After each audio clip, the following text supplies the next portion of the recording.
Hello बच्चों, आज अभी मेरे पास सीबीएसई बोर्ड क्लास 12th का फिजिक्स का पेपर है जो अभी 2026 में हुआ है और पेपर कोड है 55/1/1 मीन सेट 1 है।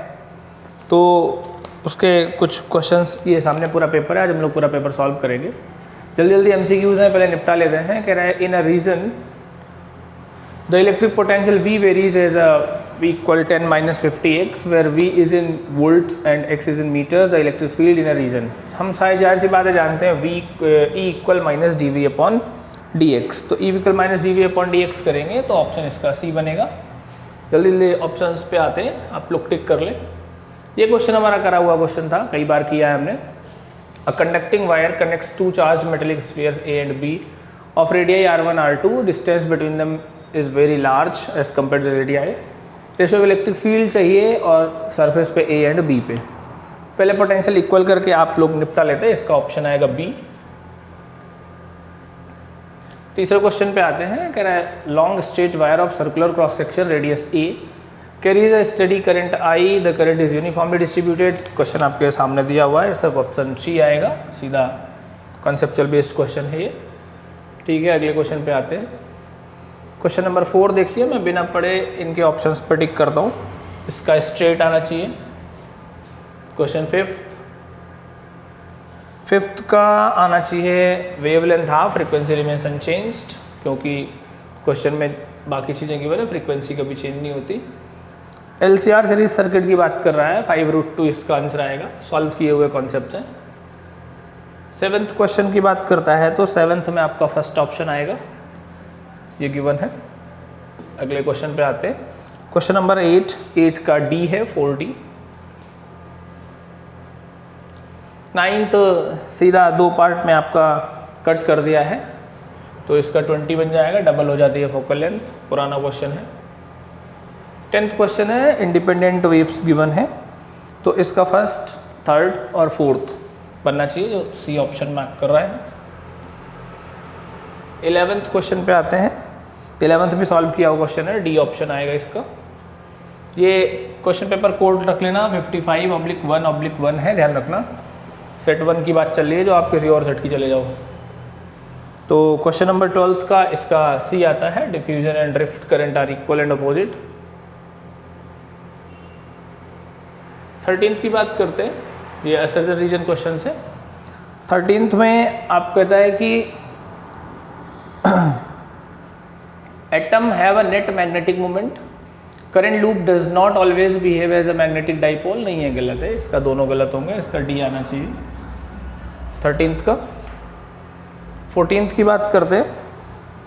14th कह रहा है accelerated electron are pass through a narrow slit, और डिफ्रैक्शन पैटर्न ऑब्जर्व, बिल्कुल सही बात है। Electron behave as both particle and, बिल्कुल सही बात है, एक्सप्लेन भी कर रहा है, तो इसका ए बन जाएगा।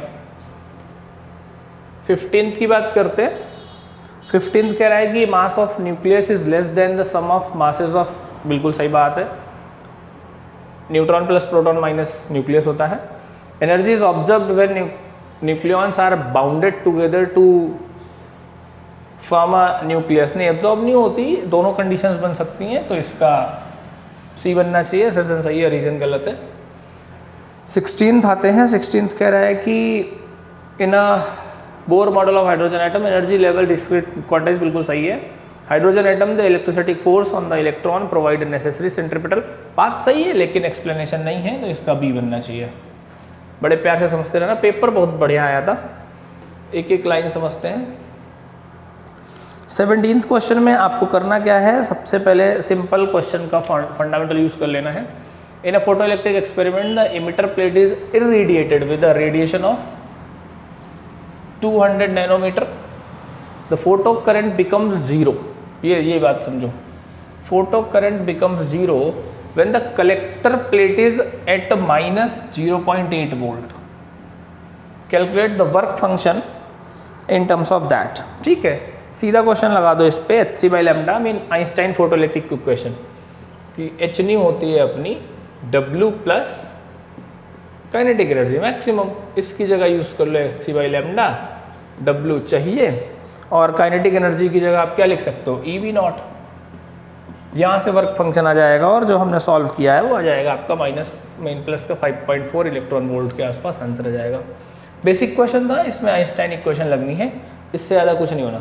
जल्दी शॉर्टकट कराए दे रहा हूँ, एक एक क्वेश्चन हम लोग डिस्कस करेंगे शॉर्टकट में। चलिए 18th क्वेश्चन की बात करता है। A beam of light consisting of two wavelengths 400 nanometer and 600 nanometer is used to illuminate a single slit of width 1 mm.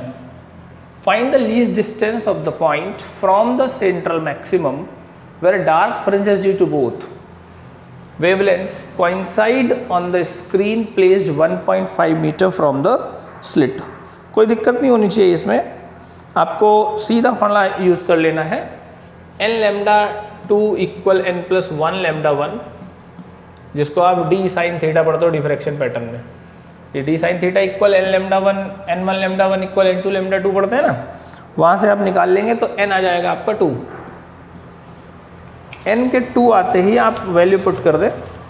दोनों कंडीशन से, दोनों कंडीशन या तो y किसी भी कंडीशन से निकाल सकते हैं, n plus 1 lambda 2d by D, अरे y equal N D lambda by D होता है ना, यहाँ वैल्यू पुट कर दोगे आपका 1.8 mm आंसर आ जाएगा। तो इसका आंसर आपको मिलता है 1.8 mm। सीधा कॉन्सेप्ट है, इस पर कुछ ज़्यादा परेशानी वाली बात नहीं है। या आपको और चाहिए तो एन डी लैम्डा बाई, अगर दूसरी वाली वेवलेंथ लेनी है तो एन डी लैम्डा कर दोगे तब भी आ जाएगा। वेव ऑप्टिक्स का सीधा क्वेश्चन था। और पार्ट भी कुछ ऐसे लिखा हुआ है कि इन YDSC setup with slit separation 0.6 mm, ये स्लिट सेपरेशन गिवन है, consisting two wavelength 440 nanometre and 660 nanometre, is used to obtain interference pattern on a screen kept 1.5 metre in front of the slits. Find the least distance of the point from the central maximum where bright fringes due to both the wavelength coincide. 20 बार question मैंने कराया है coincide का। ऊपर वाला question है coincide कर रहा है, उनके x1 x2 सेम है, n lambda 2d by D equal n plus 1 lambda 1d by D कर सकते हो। यहाँ से n2 आ जाएगा, उसका सीधा वही वाला फॉर्मूला लगा दो जो ऊपर वाले में लगाया है, तो इसका 3.3 mm आंसर आ जाता है। कॉन्सेप्ट बिल्कुल क्लियर है, इसमें कोई समस्या नहीं होनी चाहिए।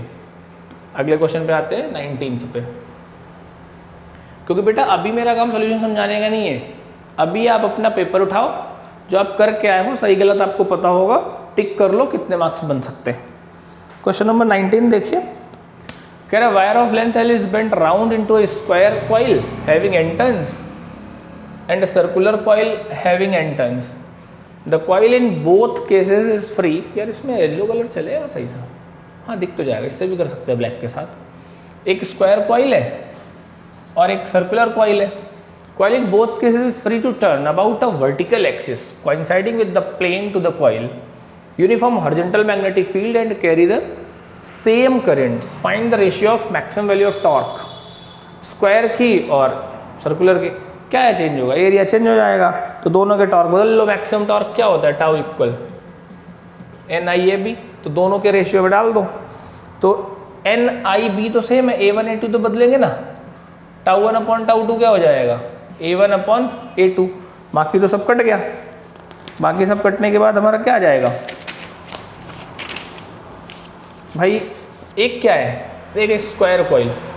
स्क्वायर कॉइल की नंबर ऑफ टर्न्स कितनी है, n नंबर ऑफ टर्न्स हैं, तो एरिया कितना हो गया, L अपॉन 4n का होल स्क्वायर अपॉन दूसरे वाले का पाई r स्क्वायर होता है, L अपॉन 2πn का होल स्क्वायर। कॉन्सेप्ट यूज करोगे π/4 आंसर आ जाएगा। और ये तो सीधी बात है यार, साइड निकाल लो, साइड से काम हो जाएगा। ठीक है 20 नंबर देखिए, ब्लैक ही रखते हैं, ग्रीन करके देखें। हाँ ग्रीन भी सही, ग्रीन चाहिए चला।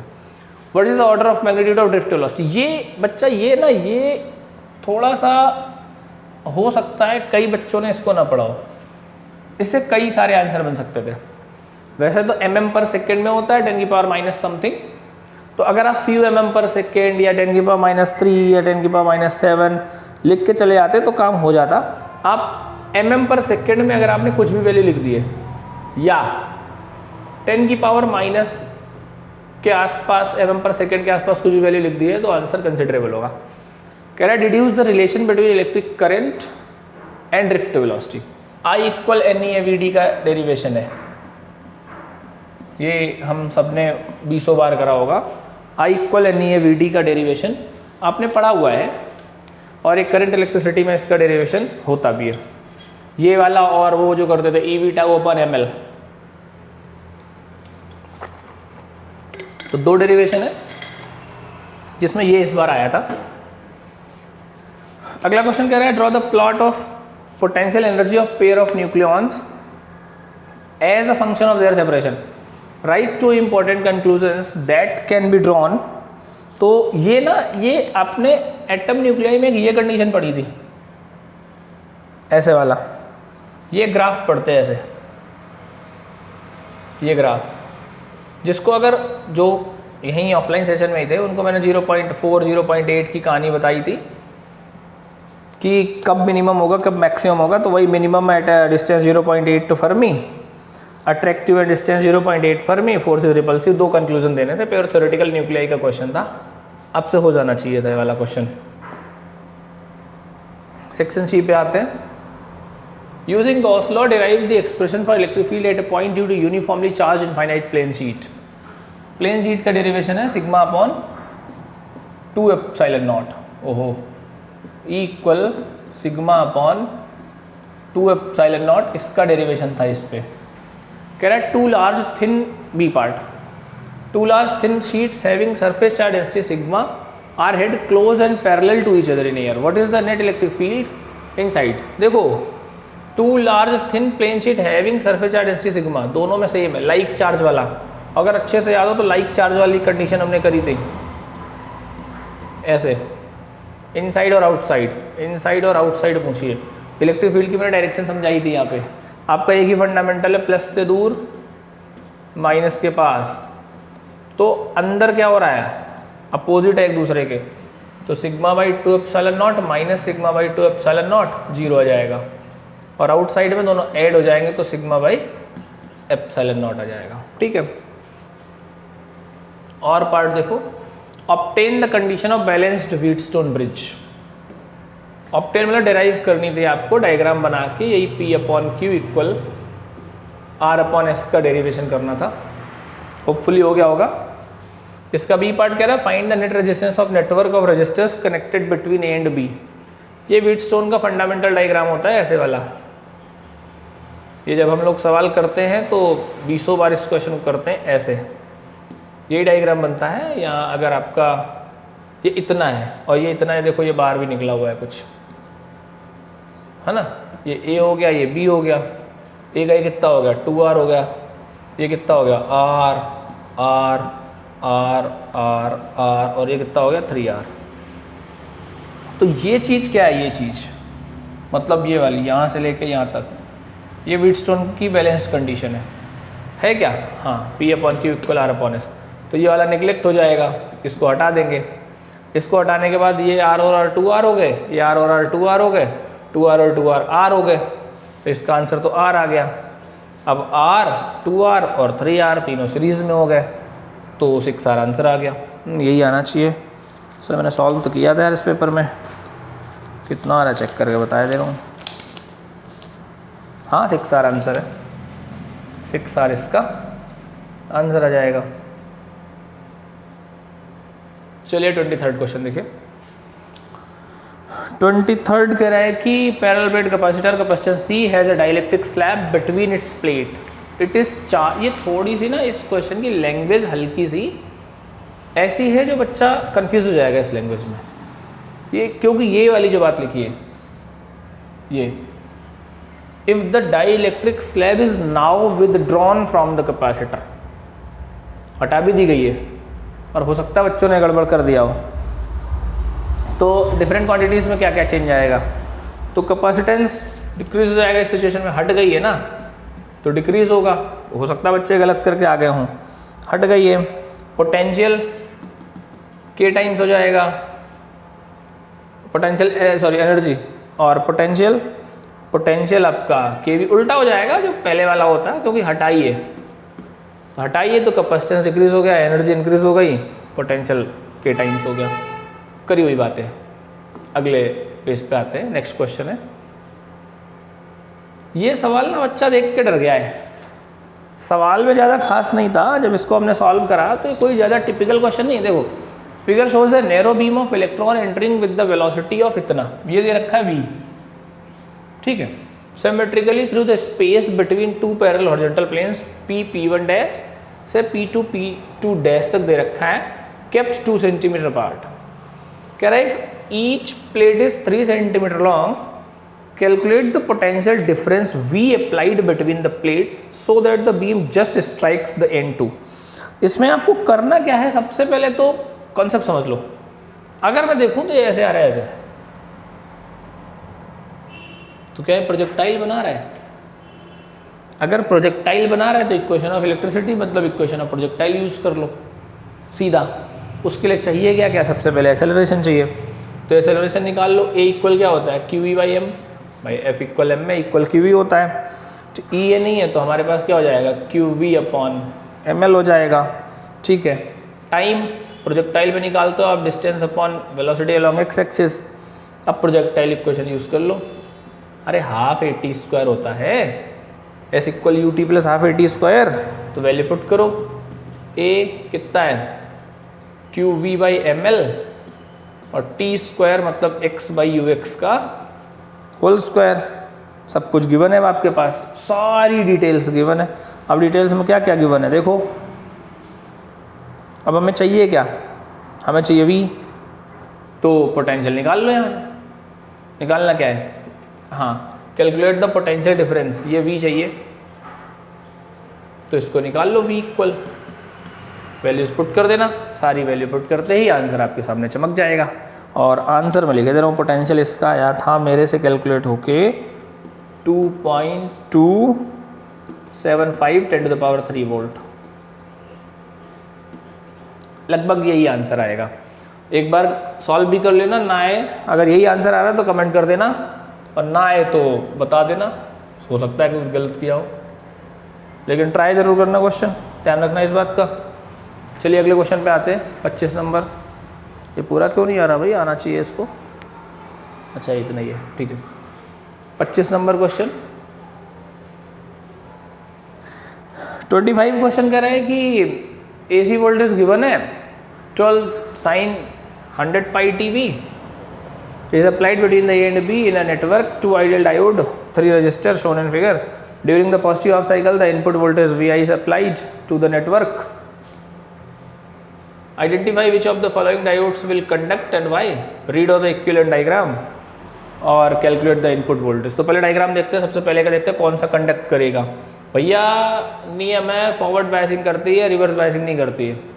तो अगर मैं इसको प्लस मान लूँ, इसको माइनस मान लूँ थोड़ी देर के लिए, तो D2 तो ऐसे हो गया, D1 ऐसे हो गया, भाई PN तो ये हो गया फॉरवर्ड, तो D2 करेगा, D1 नहीं करेगा। इस क्वेश्चन में एक लोचा है जो मैं समझ पा रहा हूँ। अगर आपने D1 भी आंसर लिख दिया तब भी मान लिया जाएगा, D2 लिख दिया तब भी मान लिया जाएगा, क्योंकि पता नहीं आप कौन से हाथ से चल रहे हो। लेकिन exactly as per the question answer आना चाहिए D2, ठीक है। D2 क्वेश्चन आने के बाद आपसे कह रहा है रीड ड्रॉ द डायग्राम, तो D1 हटा दो। अगर मैं D1 हटा दूं तो ये ऐसे बना के ऐसे ऐसे, डायोड कैसे बनेगा, ऐसे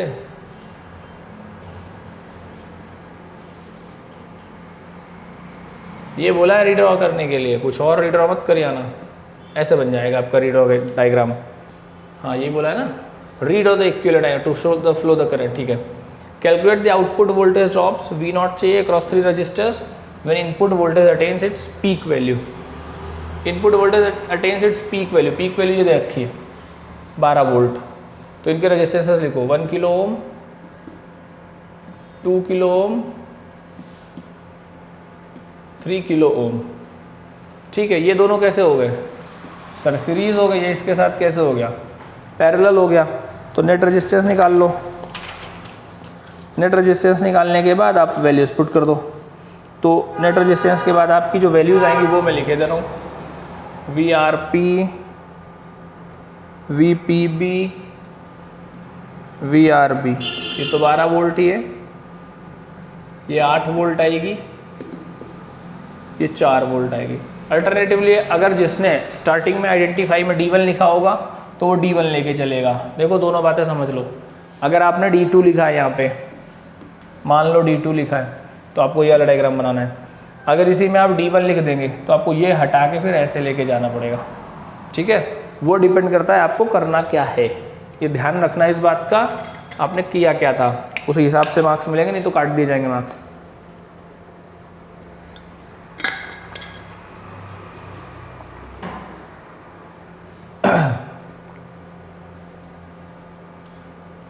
ये बड़ा पुराना क्वेश्चन था। Briefly explain the 2 important processes that occur during the formation of P N junction. जो मेरे पढ़ाए हुए बच्चे एग्जैक्टली उनको ये मैंने टेस्ट में कम से कम 20 बार ये क्वेश्चन दिया है। डिफ्यूजन ड्रिफ्ट, हाँ कर देना। अगर वीडियो पूरी देखना, इस क्वेश्चन को आते ही आंसर दिया था डिफ्यूजन ड्रिफ्ट, पक्का बता रहा हूँ, तो मैं समझ जाऊंगा हाँ भाई तुम लोग देख रहे हो पेपर। ठीक है, अगले क्वेश्चन पे आओ। Draw the ray diagram to show the image formation by the refracting telescope. Write the expression for angular magnification for the tele normal adjustment. F/Fe वाला कॉन्सेप्ट है। रिफ्रैक्टिंग टेलीस्कोप बनाना है, ध्यान रखना। और इसका बनाया जाते नॉर्मल का, तब भी काम चल जाएगा। Give 2 reason, explain why reflecting telescope is preferred. Reflecting हम क्यों प्रेफर करते हैं, ये लिखवा रखा है न्यूटनियन टेलीस्कोप में, केस मिरर वाले केस की वजह से हम इसको यूज कर लेते हैं। 28 number, state 2 conditions under which the internal reflection occurs. ये 1000 बार कराया क्वेश्चन है। लाइट डेंसर से रेयर में जाती है, एंगल ऑफ इंसिडेंस बड़ा हो जाता है क्रिटिकल एंगल से। ठीक है, इसका बी पार्ट देखते हैं। कह रहा है transparent container contains layers of 3 immiscible transparent liquids A and B and C. Refractive indices given है, ये रिफ्रैक्टिव इंडिसेस गिवन है। इंसिडेंट दिस कह रहा है चेक करो साइन थीटा। देखो इसके 2 मेथड है।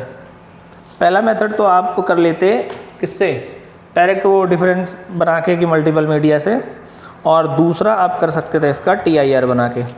तो मान लो हम इसके रिफ्रैक्टिंग फेसेस देखते हैं, A to B चलते हैं, from A to B। A to B हम क्या लिख सकते हैं, sine theta upon sine theta 1 क्या आ जाएगा, क्या जाएगा सर 3n/4 अपॉन n। दे ही रखी हैं चीज़ें, तो साइन थीटा कितना आ जाएगा, साइन थीटा जाएगा 3/4 साइन थीटा 1। यहाँ तक की बात समझ में आ गई। ठीक है, फिर आगे आपको क्या करना, BC इंटरफेस पे ले लो। फ्रॉम BC इंटरफेस की अगर हम बात करते हैं तो sine theta 1 upon sine R आ जाएगा। हाँ सही बात है, ये तो कराई हुई चीज़ें हैं यार, 1000 बार कराया। इस बार के इतना बढ़िया पेपर ही नहीं आएगा कभी जितना आसान पेपर इस बार दे दिया है। 2n/3 3n/4, तो यहाँ से साइन थीटा 1 कितना आ जाएगा सर, साइन थीटा 1 आ जाएगा, n से n कैंसिल आउट हो गए, 3 8 4 8/9 साइन R आ जाएगा। ये साइन R आ गया अपने पास। दोनों कंपेयर कर लो, ये वाली इक्वेशन और ये वाली इक्वेशन। यहाँ साइन थीटा 1 की वैल्यू डाल दो यहाँ से। तो अगर हम साइन थीटा 1 की वैल्यू डाल दें तो क्या दिख रहा है, 2/3 sine theta equal sine R।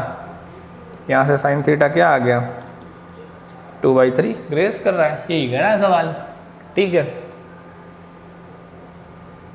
Case study पे आओ। देखो जो लिखा है बहुत बढ़िया लिखा हुआ है। केस स्टडी के तो क्वेश्चन जब आप पढ़ोगे तो आपको समझ ही आ जाएगा। केस स्टडी आपसे कह रहा है कि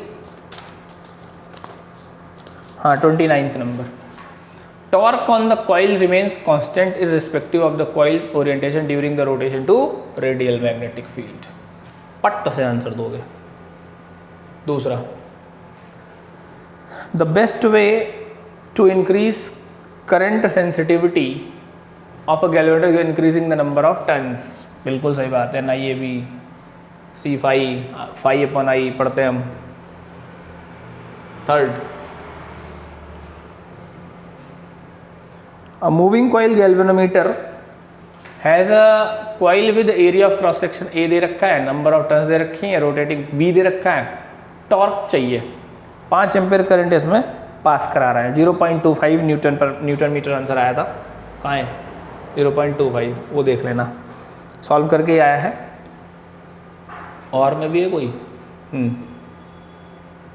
A galvanometer coil has a resistance of 15 ohm. Meter shows the full scale deflection for a current of 3 milliampere. Value of resistance required to convert a voltmeter. Galvanometer को वोल्टमीटर में convert करना है। 3985 answer आएगा इसका। Higher resistance लगाते हैं series में, solve की हुई बात है। ये वो वाला क्वेश्चन है जो हम आर निकालते हैं V/I माइनस RG करके। फोर्थ पे आइए। फोर्थ आपसे कह रहा है कि गैल्वेनोमीटर विद कॉइल इतना shows full scale deflection, convert it meter में लगाना है, लो रेजिस्टेंस वायर पैरेलल लगना चाहिए। तो पहली बात तो पैरेलल का आंसर होगा और 0.01 इसका आंसर आया था सॉल्व करके। ये सॉल्व करके आई हैं वैल्यूज़, क्योंकि अभी तो आपको टिक करना है, केवल सही गलत बताना है बस।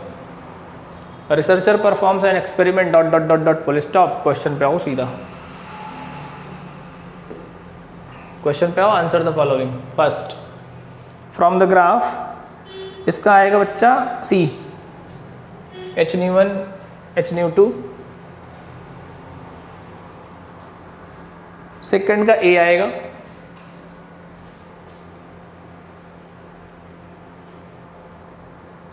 थर्ड का D आएगा,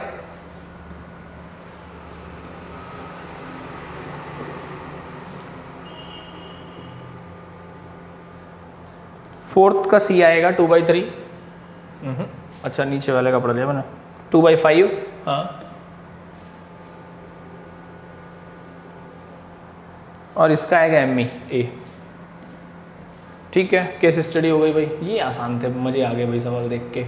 बड़े दिन बाद इस टॉपिक को तवज्जो मिली है, बड़े दिन बाद इसकी औकात दिखा दी। Electric dipole consist of 2 point charges +Q -Q separated by distance 2a।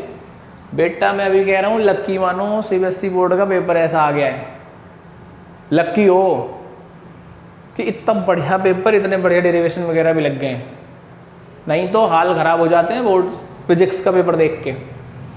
Electric dipole consist of 2 point charges this expression for electric field are of the dipole equatorial line. Equatorial line पे आपको derivation करना था Kp/r³ का। Last में Kp/r³ भी जाना है, क्योंकि वो डाइपोल लेंथ नेग्लेक्ट भी करनी है। इसका बी पार्ट क्या कह रहा है? Dipole is placed in XY plane such that the charges this located A and B respectively exist electric field इतनी दे रखी है। Calculate the force and tau. F चाहिए और हमको टाउ चाहिए। आसान क्वेश्चन है, इसमें भी ज़्यादा दिमाग नहीं लगाना है, सीधी वैल्यू जाएगी भाई। लोकेशंस दे दी ना, A और B पे X और Y पे लोकेशन दे दी। इलेक्ट्रिक फील्ड किधर लगा रखी है? X साइड में लगा रखी है, तो फोर्स कितना हो गया? फोर्स भी 0 हो गया। और टाउ कितना हो गया? P×E -I.I कैप, तो टाउ भी 0 हो गया। तो फोर्स और टाउ दोनों वैल्यूज पे 0 मिल जाएंगी। ये क्वेश्चन चैप्टर 3 का 20 बार हर टीचर देता है। करंट इलेक्ट्रिसिटी आएगी तो आपको हर बार ही टेस्ट में मिलेगा। E1 E2 है, दो पैरेलल में लगे हुए, R1 R2 रेजिस्टेंसेस है। इक्विवेलेंट EMF निकालना है। ये वाला अगर डायग्राम याद हो आपको, कुछ ऐसा पढ़ते हैं हम लोग सीरीज पैरेलल में कंबाइन करके, है ना। E1 R2 + E2 R1/R1 R2 pure derivation है, इससे आसान डेरिवेशन नहीं मिल सकता था। इसी से लगा हुआ क्वेश्चन ये दे रखा है। पैरेलल कॉम्बिनेशन है as stated in the above. 2 cell EMF E and 3 international R is connected across the resistance 2R, find the current। उसी इक्वेशन में जो आएगी E1 E रख दो, E2 3 रख दो, स्मॉल r कैपिटल R रख दो, एक्सटर्नल रेजिस्टेंस 2R रख दो, I निकाल लो, आंसर दिख जाएगा। Next, using the relation for refraction at a curved spherical surface derive the lens maker. लो, इससे आसान लोगे कुछ? लेंस मेकर चाहिए। 3 लेंसेज हैं, को एक्सियली रखे गए हैं 40 पे। Distance L1 L2 L2 L3 are respectively this. Object is kept at distance 80 centimetre from the left of the lens L1। Find the distance of final image from the object. ये भी बिल्कुल basic question आया था ray optics से। Lens maker formula आपने derive कर लिया। Lens maker के बाद इसका जो फाइनल आंसर आएगा वो आएगा 260 सेंटीमीटर। मैं बता दे रहा हूँ किस तरीके से आएगा। पहले आप लेंस फॉर्मूला यूज़ करेंगे। पहली कंडीशन में F हो गया 40 और U हो गया -80, तो यहाँ से V आ जाएगा 80। L2 के लिए U हो जाएगा 120 -80, तो तो u हो गया 40, वहाँ से v इनफाइनाइट आ जाएगा, L3 के लिए u इनफाइनाइट हो जाएगा, v आ जाएगा 40, तो तीनों ऐड कर दोगे 80 + 120 + 20 + 40, तो 260 सेंटीमीटर्स का आंसर आएगा इसका। बेसिक क्वेश्चन है, आप चाहो तो इसको दूसरे तरीके से भी सॉल्व कर सकते हो डायग्राम बना के। अगला उसी का और पार्ट है, मिरर फार्मूला चाहिए। लो अब ये सवाल आएगा, कितना बढ़िया सवाल आ गया है। Concave mirror producers 2 times magnified image, ये 10th का क्वेश्चन है, बच्चा कर देगा, 10th का बच्चा इस क्वेश्चन को कर देगा, इस क्वेश्चन को 10th का बच्चा भी कर देगा और आपसे आंसर ले आएगा। मैं लिख के दे रहा हूँ, मेरा आंसर आपको बता दे रहा हूँ। इसका आंसर सीधा आएगा -20 सेंटीमीटर की वैल्यू, -20 सेंटीमीटर्स का आंसर आ जाएगा। 33 एंड लास्ट क्वेश्चन पे आते हैं। State Faraday law. Faraday law देना है, derive self inductance air filled long solenoid. लो लॉन्ग सोलेनॉइड की सेल्फ इंडक्टेंस L = μ0 समथिंग वाला L1 L2 n स्क्वायर जो कर देते हो। और लास्ट क्वेश्चन ये वही है, हाफ BL ओमेगा स्क्वायर, ये कॉन्सेप्ट। रॉड की लेंथ दे रखी है, रोटेशन दे रखा है, ओमेगा दे रखा है, मैग्नेटिक फील्ड दे रखा है, find the EMF in the rod चाहिए, तो हाफ BL स्क्वायर ओमेगा लगा देना चाहिए था। Half BL square omega value आ जाती।